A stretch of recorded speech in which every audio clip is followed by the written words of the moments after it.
grognasse. Sexist attitude. Sexist attitude. La politique est un métier, le plus compliqué de tous, donc on délègue les plus qualifiés pour l'exercer. Et cela me paraît assez grave, parce qu'il n'y a plus alors de possibilité de contrôle. Car on peut toujours vous répondre, oh, c'est trop compliqué pour toi, il faut avoir plus d'éléments en main que tu n'en auras jamais.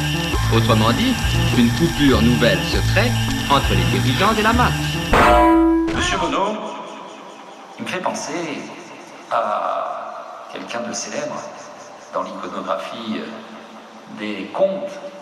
J'ai envie de l'appeler Monsieur Bonocchio. Vous savez, Monsieur Bonocchio, celui dont le nez s'agrandit au fur et à mesure qu'il ment.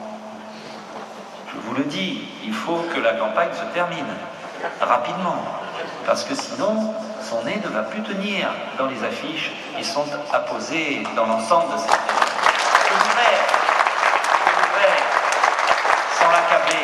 sans l'accabler, et gentiment, puisque c'est un conte amusant, vous dire qu'il faut arrêter les mensonges, les approximations et les contre-vérités.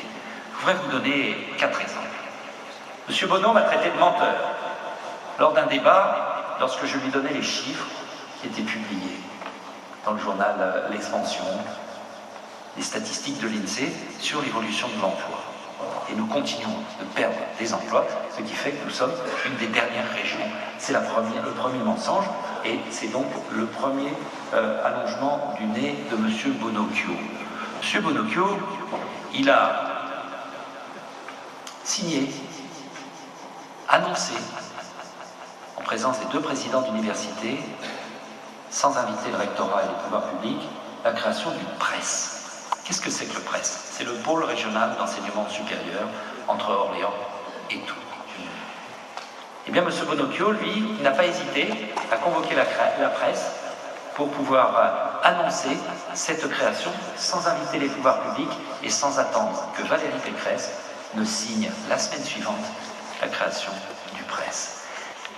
M. Bonocchio a le nez qui continue à s'allonger et il faut y veiller. L'hypocrisie a un certain nombre de limites et qu'on ne peut pas à la fois dire que l'on est pour l'aéroport de Tours et, sous pression des Verts, de supprimer les subventions à l'aéroport de Tours, tout en faisant en sorte, par un détournement, de surfinancer la Chambre de commerce et d'industrie de Touraine pour qu'elle continue d'alimenter le financement de l'aéroport de Tours. Vous m'avez suivi? Eh bien ça mérite encore quelques centimètres de plus pour l'appendice de M. Bonocchio. Quant au TGV,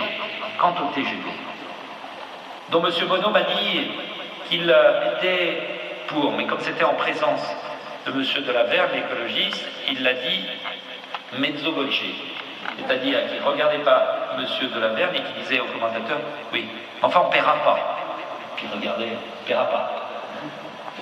Là aussi, l'hypocrisie a des limites et je suis désolé de le dire, cela me fait de la peine que la politique soit ainsi viciée. M. Bonocchio a le nez qui continue à s'allonger et il faut y veiller de le dire, cela me fait de la peine que la politique soit ainsi viciée. Leur organisation, ça les empêche de penser. Ils font rien que de répéter le discours des dirigeants, c'est tout, ça vient rien des perroquets. On peut pas suivre comme des moutons.